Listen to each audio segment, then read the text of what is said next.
जब पुलिस लाठी चलाती है उसका दर्द 5 दिन रहता है, जब जनता लाठी मारती है वोट की तो उसका दर्द कम से कम 5 साल।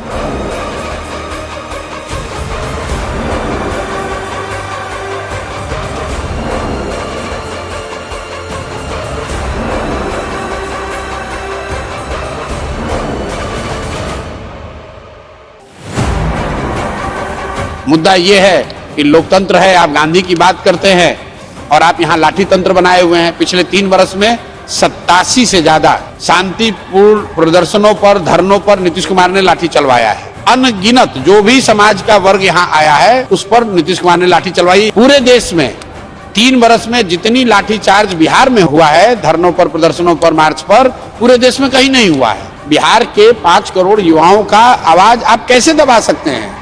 कितनी बार दबाइएगा? 10 महीने का समय है।